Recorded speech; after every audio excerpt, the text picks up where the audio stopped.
শপিস্টিকে স্বাগতম। আজ আমরা দেখব কিভাবে আপনি শপিস্টিকের অ্যাফিলিয়েট প্রোগ্রাম ব্যবহার করে আপনার সব রূপান্তর কার্যকলাপ দেখতে, ফিল্টার করতে এবং বিস্তারিতভাবে বিশ্লেষণ করতে পারবেন। প্রথমে শপিস্টিক মার্চেন্ট ড্যাশবোর্ডে লগ ইন করে বাম পাশের মেনু থেকে রেফার করুন এবং আই করুন অপশনের ভেতরে থাকা অ্যাফিলিয়েট ড্যাশবোর্ড অপশনে ক্লিক করলে আপনাকে অ্যাফিলিয়েট ড্যাশবোর্ড পেজে নিয়ে যাবে। এখানে বাম পাশের মেনু থেকে রূপান্তর অপশনে ক্লিক করবেন।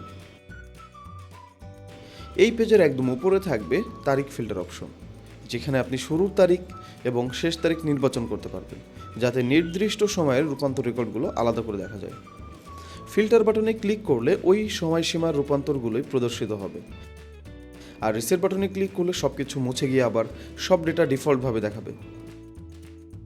এখন তারিখ ফিল্টারের নিচে থাকবে একটি সারসংক্ষেপ প্যানেল, যেখানে আপনি এক নজরে গুরুত্বপূর্ণ পরিসংখ্যান দেখতে পারবেন, যেমন মোট রূপান্তর অর্থাৎ রেকর্ডকৃত মোট রূপান্তর সংখ্যা, সফল রূপান্তর অর্থাৎ সম্পন্ন ও বৈধ রূপান্তরের সংখ্যা, এবং অপেক্ষমান এখনও অনুমোদনের অপেক্ষায় থাকা রূপান্তরের সংখ্যা।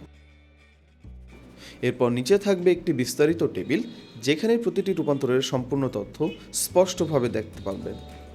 টেবিলে থাকবে সময়, প্যাকেজের নাম, অর্জিত কমিশন, ট্রানজ্যাকশন আইডি এবং স্ট্যাটাস। শপিস্টিকের রূপান্তর পেজে আপনাকে আপনার অ্যাফিলিয়েট কার্যক্রম পারফরমেন্স বিশ্লেষণে সাহায্য করবে, যাতে আপনি জানতে পারেন কোন প্রচার সবচেয়ে সফল হচ্ছে এবং কোথায় আরও উন্নতির সুযোগ আছে। যদি আরও কোনো সহায়তা দরকার হয়, আমাদের হেল্প সেন্টারে যোগাযোগ করুন, আমরা সবসময় আপনার পাশে আছি।